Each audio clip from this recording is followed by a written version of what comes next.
Télévision.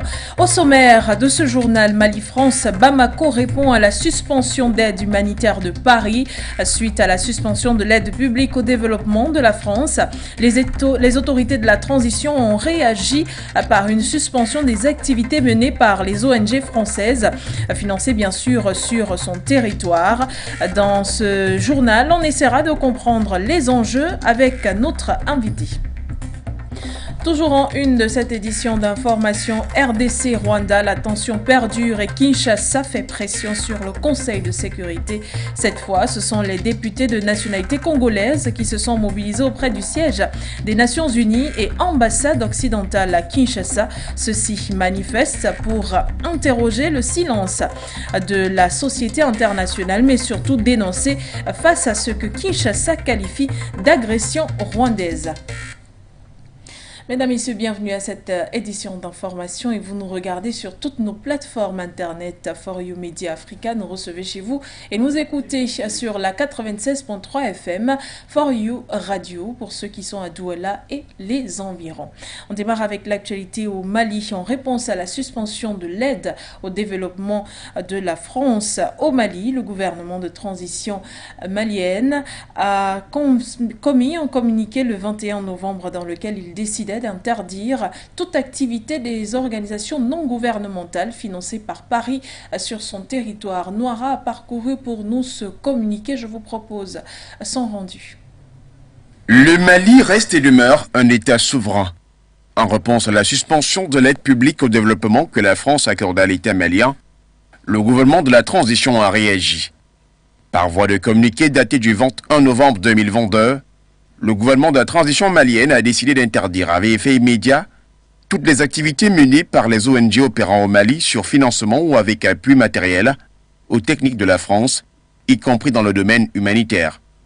Une décision forte qui vient corroborer avec les trois principes définis par le colonel Assimi Goïta dans le cadre de la refondation de l'État et qui sont rendus publics dans ce document, à savoir le respect de la souveraineté du Mali, le respect des choix de partenaires et des choix stratégiques opérés par le Mali et la prise en compte des intérêts vitaux du peuple malien dans les décisions. Des principes qui, du haut de leur stature, ne pouvaient aucunement se laisser intimider par qui que ce soit. Et en rapport avec l'aide publique au développement suspendue par la France, le gouvernement de la transition malienne rappelle que cette déclaration n'est qu'un subterfuge destiné à tromper et manipuler l'opinion publique, nationale et internationale, au fond de déstabilisation et d'isolement du Mali.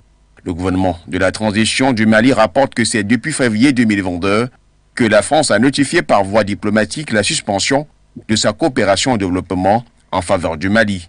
En somme donc, pour le gouvernement de la transition malienne, il s'agit là de non-événement.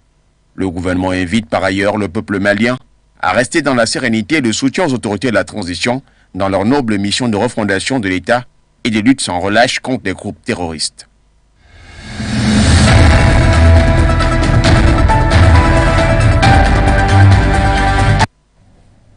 Dans ce journal, nous recevons Tchéelou Lawson. Il est analyste politique pour essayer de décrypter cette décision de Bamako. Bienvenue à vous dans cette édition d'information, Tchéelou Lawson. Je rappelle que vous êtes analyste politique et vous nous recevez depuis le Canada. Cette décision forte est-elle proportionnelle à la suspension d'aide au développement public de Paris du côté de Bamako, quand on sait que Paris justement reproche à Bamako ses coopérations avec Moscou? Merci pour cette invitation sur votre chaîne panafricaine, Madame Cassandra Begoudé. Je pense que cette décision de Paris est un non-événement. Je reprends donc les thèmes du communiqué du gouvernement malien, en ce sens que cette suspension est intervenue déjà en février 2022. Et donc, cette annonce aujourd'hui est beaucoup plus de la communication et participe justement à une certaine façon d'effrayer les autres pays francophones de la zone CFA, beaucoup plus que une punition vers le Mali.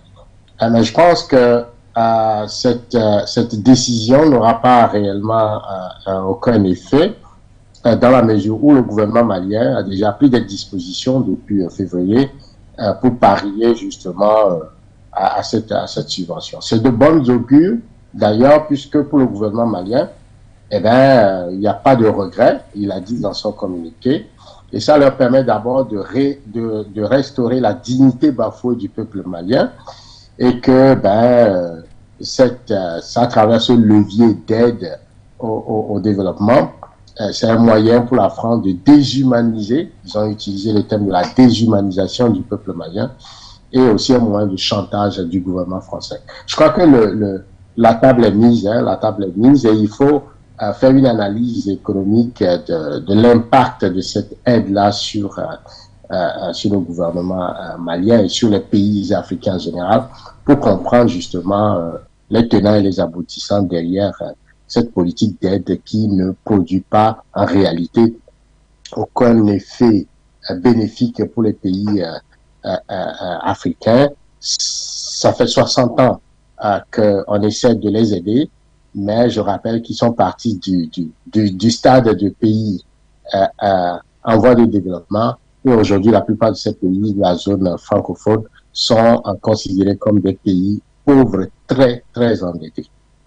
Alors pour vous, cette décision, elle est proportionnelle à la suspension, bien sûr, de l'aide au développement public de Paris, bien sûr, envers Bamako. Eh bien, est-ce qu'on peut inscrire cette suspension venant de Paris, bien sûr, comme est-ce qu'on peut la décrire comme une tentative d'isolation de Bamako sur le schéma géopolitique? Tout à fait, vous avez raison de poser cette question.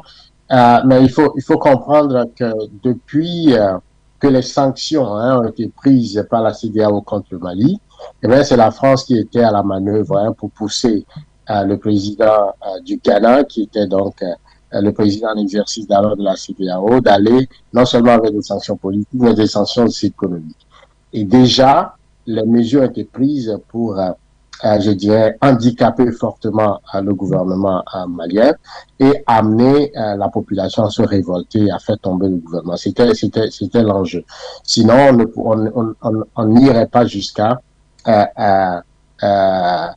mettre en défaut les accords au niveau de l'Union monétaire qui régissent les pays de la zone UEMOA.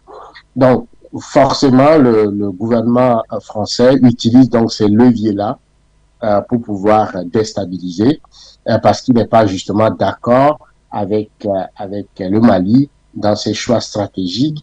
Et le président de la transition malienne, le colonel Assimi Goïta, a été très clair sur les 3 principes qui gouvernent désormais la politique extérieure du Mali. Le premier, c'est le respect de la souveraineté du Mali. Le second, c'est le respect des choix des partenaires, des choix stratégiques du Mali. Et enfin, la prise en compte des intérêts vitaux du peuple malien. De ce point de vue, je crois que la diversification des partenaires, des choix, de nouveaux choix économiques participe à une prise en main de leur destinée. Et c'est quand même dommage que la France qui a la planche à billets du CFA et qui dispose justement des comptes opérationnels des pays de la zone CFA et qui utilise justement cet argent-là, 50% de ce dépôt, qu'il place sur les marchés financiers, et ben la ristourne de ça, il les reprête aux pays africains. Donc en fait, c'est l'argent des pays africains qu'on reprête aux pays africains.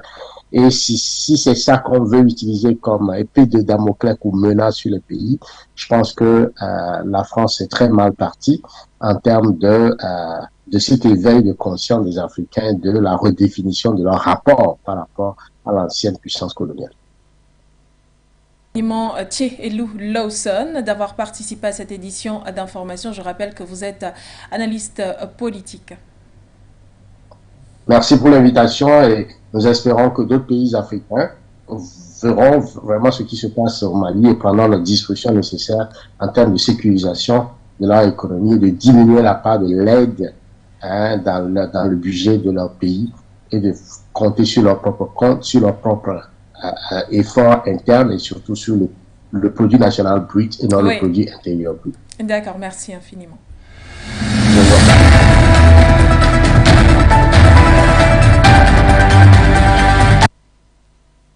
à présent dans le reste de l'actualité des relations entre la République démocratique du Congo et le Rwanda. Des députés de nationalité congolaise ont donc manifesté le 21 novembre dernier face aux ambassades occidentales également, mais également devant le siège de l'ONU du côté de Kinshasa. C'était pour dénoncer le silence de la communauté internationale. Ils exigent également des Nations Unies, de l'Union africaine et des organisations sous-régionales d'arrêter de soutenir le Rwanda. Tout ceci face à ce que Kinshasa qualifie d'agression rwandaise. Je vous propose plus de détails dans cet élément signé Emma Moto. Suite au silence observé de la communauté internationale face au conflit rwando-congolais, les députés nationaux de la République démocratique du Congo se sont mobilisés le lundi 21 novembre 2022 afin de déposer un mémorandum de protestation et de dénonciation de la passivité et du silence inouï des Nations Unies. Ils ont également saisi les ambassades occidentales à Kinshasa, notamment les États-Unis, la France, l'Allemagne et la Grande-Bretagne.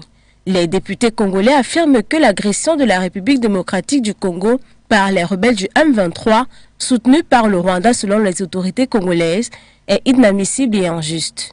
Nous, députés nationaux, en notre qualité d'élus légitimes du peuple congolais et des défenseurs attitrés de l'intégrité territoriale de notre pays, la RDC, considérant l'agression inadmissible et injuste que subit notre pays de la part du Rwanda, appuyé par des puissances occidentales bien connues. Déterminé et rangé comme un seul homme derrière le président de la République, Félix-Antoine Tshisekedi, pour barrer la route aux forces étrangères qui se camouflent sous l'étiquette terroriste M23, ont-ils déclaré à travers le député Prosper Tunda. Considérant la dégradation de la situation sécuritaire dans l'est de la RDC, les députés congolais exigent aux Nations Unies, de l'Union africaine et des organisations sous-régionales l'arrêt de tout soutien au Rwanda qui ne cesse de faire couler le sang des Congolais et piller les richesses de la RDC. La levée de l'ambiguïté qui pèse sur la RDC dans le processus d'acquisition des équipements et matériels militaires, conformément à la résolution 1807 de l'ONU de mars 2008. La condamnation ferme du Rwanda, le vote des sanctions ciblées contre Kagame, président du Rwanda, et ses généraux. L'exclusion de toute possibilité de mixage, de brassage et d'intégration des éléments de groupes armés rebelles dans l'armée congolaise.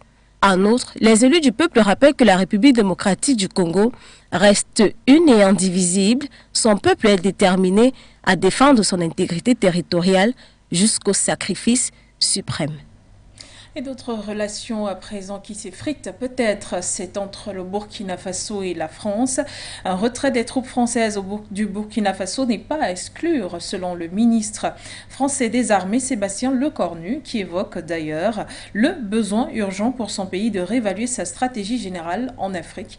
Il s'exprimait quelques jours après les marches anti-France du 18 novembre à Ouagadougou. Kouetchou a suivi pour nous cette sortie. Je vous propose son reportage.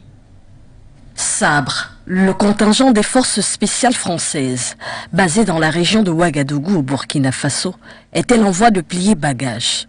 Rien n'est sûr, mais les allégations de Sébastien Lecornu, le ministre français des Armées, n'excluent pas cette possibilité. Nous travaillons à une organisation du format de nos bases militaires existantes. Elles devront garder certaines capacités pour protéger nos ressortissants par exemple, mais aussi se tourner davantage vers la formation des armées locales, a déclaré Sébastien Lecornu au cours d'un entretien accordé à un média français. Il n'est plus question de lutter contre le terrorisme à la place de nos partenaires, mais de le faire avec eux. Le ministre français des Armées a estimé au cours de cet entretien qu'il était temps pour la France de réévaluer la stratégie générale en Afrique. Cet entretien, il faut le rappeler, intervenait 2 jours après les manifestations du 18 novembre à Ouagadougou, où des centaines de manifestants étaient descendus dans les rues de la capitale burkinabé pour exiger le départ de la France et le démantèlement de la force militaire française basée à Kamboisin, dans la périphérie nord-ouest de Ouagadougou. Et toujours au Burkina Faso, le Premier ministre burkinabé Apollinaire Joachim Kielem de Tambela était face à l'Assemblée législative de transition pour prononcer son discours de politique générale. C'était ce week-end dernier, un discours axé sur plusieurs points, dont la lutte contre le terrorisme, mais surtout la cohésion sociale et la promotion des valeurs de la nation adoptées par les députés. Ngalé Bokéa revient sur cette actualité dans cet élément. Sur 70 membres de l'Assemblée législative de transition, 64 ont voté pour le discours fait par le Premier ministre burkinabé Apollinaire Joachim Kielem de Tambela, exposant les grands axes que son équipe va mettre en œuvre au cours de leur période de transition. Tout est urgent selon le chef du gouvernement, mais la priorité reste la reconquête de l'intégrité territoriale et la sécurisation des populations et des biens. Le président du Faso, chef suprême des armées, est en train de procéder à une profonde réorganisation de l'armée pour la rendre plus opérationnelle et plus efficace. L'essentiel des moyens sera orienté vers la sécurisation du territoire et des populations. Moyens matériels et financiers, aussi bien qu'humains, culturels et spirituels.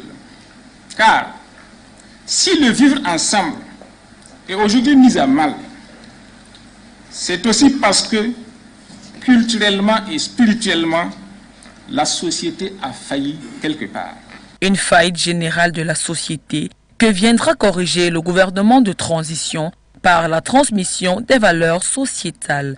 Par ailleurs, un plan d'urgence de soutien et réhabilitation des personnes vulnérables sera engagé. Le gouvernement veillera à la mise en place d'un plan de réponse et de soutien aux personnes vulnérables à l'insécurité alimentaire et à la malnutrition. Il est d'un coût d'environ 240 milliards de francs CFA au profit de plus de 3 millions de personnes. Personnes déplacées se trouvant dans des zones d'accès difficiles seront ravitaillées par des opérations spéciales terrestres et aériennes dans la collaboration entre civils et militaires. Aussi, des projets de redressement de la filière avicole, fortement touchée par la grippe aviaire et le terrorisme, sont en cours d'élaboration. Le chef du gouvernement a également mentionné que le gouvernement de transition attache du prix au bien-être de ses populations, raison pour laquelle il a clamé haut et fort que le développement du pays passera par la production nationale et la consommation des produits locaux. Dans le reste de l'actualité, les pays BRICS s'installent désormais en Centrafrique dans un contexte où certains partenaires stratégiques de la République centrafricaine se retirent petit à petit du pays. D'autres y font leur entrée par la grande porte. Et c'est notamment le cas de l'Alliance internationale des BRICS, formée du Brésil, la Russie, la Chine, l'Inde et l'Afrique du Sud. Ce club des grandes puissances émergentes actuelles du monde, une rencontre de haut niveau entre le président centrafricain Faustin Archange Touadéra et la présidente de l'Alliance internationale des BRICS, la Russe Larissa Zelenstova, accompagnée de M. Awa Donmelo, représentant Afrique de l'Ouest et Afrique centrale pour les BRICS, et une importante délégation. La rencontre du lundi 21 novembre 2022 au Palais de la Renaissance à Bangui avait pour objectif d'amorcer une coopération entre l'organisation des BRICS et la Centrafrique. Pour le chef de l'État centrafricain, je cite, « Cette rencontre est l'occasion de partager sur les opportunités réciproques qui s'offrent à la RCA et aux BRICS et aussi d'échanger sur d'importants projets d'urgence qui représentent le socle de la relance du développement ». Fin de citation. Madame Zelenstova a quant à elle souligné, je cite, « Le siège des BRICS pour l'Afrique centrale sera basé à Bangui et un programme d'investissement sera mis en place entre l'organisation des BRICS et la République centrafricaine ». Fin de citation. À présent au Malawi, c'est le Fonds monétaire international qui approuve un prêt alimentaire. Il s'agit de 88 327 millions de dollars. C'est donc le montant exact approuvé par le Fonds monétaire international. C'était le 21 novembre dernier en faveur du Malawi, faisant de ce pays le premier à bénéficier de cette enveloppe pour faire face au choc alimentaire. Ce montant devrait ainsi permettre au pays, selon le communiqué du FMI, d'assurer des besoins urgents de la balance des paiements liés à la flambée des prix des denrées alimentaires. Bien plus, le conseil d'administration du Fonds monétaire international a également accepté un programme supervisé par son personnel sur 12 mois. Et puis, notons que ce mécanisme permet aux pays vulnérables d'emprunter afin de remettre leurs économies sur la bonne voie. Voilà qui referme cette édition d'information sur For You Media Africa. Merci à vous de nous avoir écoutés, merci de nous avoir regardés. Eh bien, l'information et les programmes se poursuivent sur nos différents médias. Au revoir, Batouri.